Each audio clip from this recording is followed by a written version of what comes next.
प्यारे दोस्तों, जैसे जैसे कयामत का वक्त करीब आ रहा है, अरब के अयाश बादशाह अजीबो गरीब हरकत करते हुए नजर आ रहे हैं।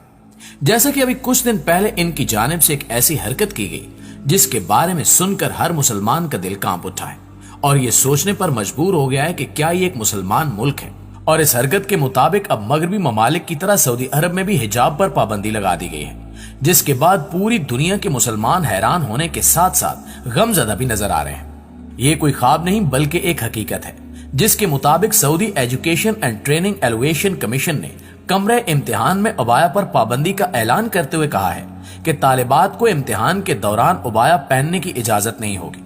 और अब अगर कोई उबाया पहनकर पेपर देने की कोशिश करेगी तो उसे वहां से निकाल दिया जाएगा। इनके मुताबिक तालिबात को इम्तिहानी हॉल्स के अंदर सिर्फ स्कूल यूनिफॉर्म की पाबंदी करनी होगी और यूनिफॉर्म्स भी अवामी शाइस्तगी की पाबंदी और मुअस्सर ज़ाब्तों की तामील करते हुए बनाए जाएंगे। सऊदी अरब ने खवातीन को उबाया पहनने की पाबंदी खत्म करते हुए बैरून मुल्क से आने वाली तमाम खवातीन के लिए उबाया की शर्त खत्म कर दी है। इस नई पॉलिसी के तहत सऊदी अरब ने यूरोप समेत बैरून ममालिक से आने वाली तमाम खवातीन को भी सऊदी अरब में अपना रिवायती लिबास पहनने की इजाजत दे दी है। सऊदी टूरिज्म चेयरमैन अहमद अल खतीब ने अपने बयान में कहा कि हम यहाँ आने वाले तमाम सयाहों के लिए अपने दिल और बाहें खोल रहे हैं। चाहे आप हमारी तहजीब व सकाफत देखना चाहते हैं या समंदर या आसमान, हम आपको खुशामदीद कहते हैं। इस फैसले के तहत तमाम गैर सऊदी खवातीन को उबाया पहनने की जरूरत नहीं रही, यानी इनके मॉडर्न लिबास को ही सराहा जाएगा। इससे अंदाजा लगाया जा सकता है कि इस फैसले का सऊदी खवातीन पर भी गहरा असर पड़ेगा।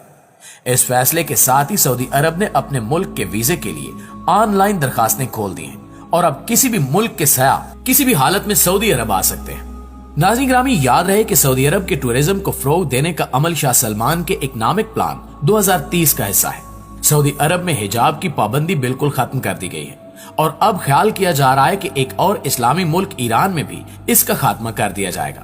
क्योंकि ईरान में एक ऐसा तबका मौजूद है जो आजादी का तलबगार है और इस तबके से ताल्लुक रखने वाली औरतें भी चाहती हैं कि इनकी जिंदगी में कोई रोक टोक ना हो, यहाँ तक कि इन्हें हिजाब से भी आजाद कर दिया जाए। इन औरतों की तहरीक जोर पकड़ती जा रही है और अब शायद इनकी बात मान ली जाए। लेकिन सवाल ये पैदा होता है कि आखिर नौबत यहाँ तक कैसे पहुंची। इस हवाले से आपको बताते चलें कि ये 14 सितंबर की बात है, जब तेहरान में इखलाकी पुलिस की हिरासत में 22 साल लड़की महसा अमीनी को बदहिजाबी के इल्जाम में गिरफ्तार किया गया। एहतजाज करने वाली खवातीन का कहना है कि पुलिस हिरासत में महसा पर बदतरीन तशद्दुद किया गया और उसे जख्मी हालत में अस्पताल में दाखिल कर दिया गया, जहां 2 दिन बाद जख्मों की ताब न लाते हुए उसकी मौत वाक़ हो गई। बदहिजाबी और मजहबी ड्रेस कोड की खिलाफ वर्जी के इल्जामात पर जवान लड़कियों की गिरफ्तारियां और इन पर रियासती तशद्दुद ईरान में कोई नई चीज नहीं है, लेकिन शायद किसी के वहमो गुमान में भी नहीं था कि महसा अमीनी की मौत बरसों से चले आ रहे इस कानून के खिलाफ एक ऐसी चिंगारी साबित होगी जो पूरे मुल्क में अवामी गमो गुस्से को भड़का देगी। इस वक्त ईरान के तमाम तर बड़े शहरों में मजाहरे फैल चुके हैं जिनमें खवातीन पेश हैं और ईरानी मुल्लायत के हिजाब के कानून के खिलाफ एहतजाजन सरेआम हिजाब उतार कर जला रही है।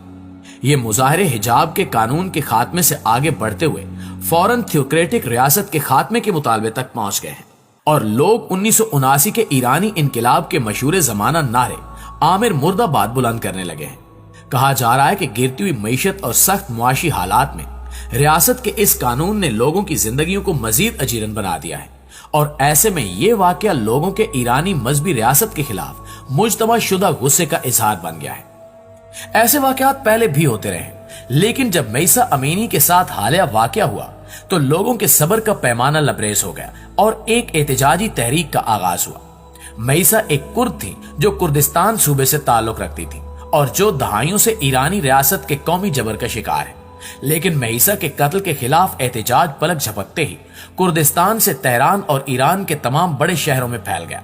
अपनी इब्तिदा से ही तहरीक ने पूरी मजहबी रियासत और इसकी नफरत अंगेज अलामत अली खामनेई को मर्ग बर्द यकतातूर का नारा बुलंद करके निशाना बनाया, जबकि तहरीक ने तमाम तर सनफी तफरीक को मिटाकर एक नए नारे को भी जन्म दिया है और वो है जन जिंदगी आजादी।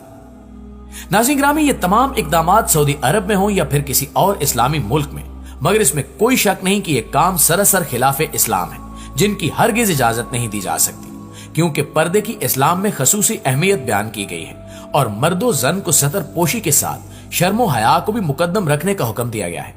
यही वजह है कि मर्द के लिए किसी भी औरत पर दूसरी निगाह डालना जायज नहीं। नबी करीम सल्लल्लाहु अलैहि वसल्लम भी बहुत शर्म और हया वाले थे और आप सल्लल्लाहु अलैहि वसल्लम ने दूसरों को भी इसका दर्स दिया। एक हदीस में आता है कि हजरत अबू सईद खजरी रजी अल्लाह ताला अन्हु का बयान है कि आप सल्लल्लाहु अलैहि वसल्लम पर्दा वाली कंवारी लड़कियों से भी ज्यादा बाहया थे। जब कोई बात ऐसी देखते जो आप सल्लल्लाहु अलैहि वसल्लम को नागवार गुजरती तो हम लोगों को आप सल्लल्लाहु अलैहि वसल्लम के चेहरे से मालूम हो जाता था। कुरान करीम में इरशाद रब्बानी है कि ए आदम की औलाद, हमने तुम्हारे लिए लिबास पैदा किया जो तुम्हारी शर्मगाहों को भी छुपाता है और मुअज्जब ज़ीनत भी है, और तकवा का लिबास ये इससे बढ़कर अल्लाह की निशानियों में से है ताकि लोग ये याद रखें। नाज़रीन गिरामी, इस हवाले से कुरान पाक में एक और जगह हक़ ताला फरमाता है कि मुसलमान औरतों से कहो कि वो भी अपनी निगाहें नीची रखें और अपनी अस्मत में फर्क न आने दें और अपनी जीनत को जाहिर न करें सिवाय उसके कि जो जाहिर है, और अपने गिरेबानों पर अपनी ओढ़नियां डाले रखें और अपनी आराइश को किसी के सामने जाहिर न करें सिवाय अपने खामिदों के या अपने वालिद या अपने ससुर के या अपने बहन भाइयों और बच्चों के। प्यारे साथियों, इस्लाम में खवातीन को मस्तूरात भी कहा जाता है और मस्तूर का मतलब है छुपा हुआ। औरत के पर्दे के हवाले से एक हदीस मुबारका में आता है कि हजरत अब्दुल्ला रजी अल्लाह ताला अन्हु से रिवायत है कि नबी करीम सल्लल्लाहु अलैहि वसल्लम ने फरमाया कि औरत पर्दे में रहने की चीज है, क्योंकि जब वो बाहर निकलती है तो शैतान उसे बहकाने के लिए मौका तलाश करता है। औरत के पर्दे को इस कदर अहमियत दी गई है कि इसके लिए इबादत भी पर्दे के बगैर और बेपर्दा जगह पर करना मना फरमाया गया है। हजरत अब्दुल्ला बिन मसूद रजी अल्लाह ताला अन्हु से रिवायत है कि रसूलुल्लाह सल्लल्लाहु अलैहि वसल्लम ने फरमाया कि औरत का कमरे में नमाज पढ़ना आंगन में नमाज पढ़ने से बेहतर है, अंदरूनी कोठरी में नमाज पढ़ना कमरे में नमाज पढ़ने से बेहतर है। यानी औरत जिस कदर भी पर्दा करेगी उसी कदर बेहतर है। सैन में नमाज पढ़ने के मुकाबले में कमरे में नमाज पढ़ना अफजल है, और कमरे में नमाज पढ़ने के मुकाबले में कमरे के अंदर बनी हुई कोठरी में नमाज पढ़ना ज्यादा अफजल है। यहाँ ये अमर भी काबिल जिक्र है कि जैसे किसी भी मर्द का किसी खातून पर नजर डालना दुरुस्त नहीं और पहली नजर की मुआफी के बाद दूसरी निगाह डालने से मना किया गया है, ऐसे ही खवातीन को भी हुक्म है कि वो मर्दों पर नजर ना डालें। इस हवाले से हदीस पाक में आता है, हजरत उम्मे सलमा रजी अल्लाह ताला अन्हा फरमाती हैं कि रसूल करीम सल्लल्लाहु अलैहि वसल्लम के पास थी और आप सल्लल्लाहु अलैहि वसल्लम के पास हजरत मैमूना रजी अल्लाह ताला अन्हा भी थी।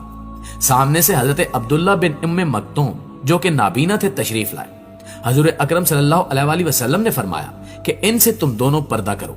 हमने अर्ज किया कि या रसूलल्लाह सल्लल्लाहु अलैहि वसल्लम, क्या ये नाबीना नहीं है? हजूर अकरम सल्लल्लाहु अलैहि वसल्लम ने फरमाया, क्या तुम दोनों भी अंधी हो, इन्हें नहीं देखती हो? इस हदीस से साबित हुआ कि खवातीन को भी मर्दों से पर्दा करना चाहिए और निगाह नहीं डालनी चाहिए, चाहे वो मर्द बसारत से महरूम ही क्यों ना हो। आखिर में दुआ है कि अल्लाह ताला हर किसी को पर्दे की फजीलत समझने की तौफीक अता फरमाए। आमीन सुमा आमीन।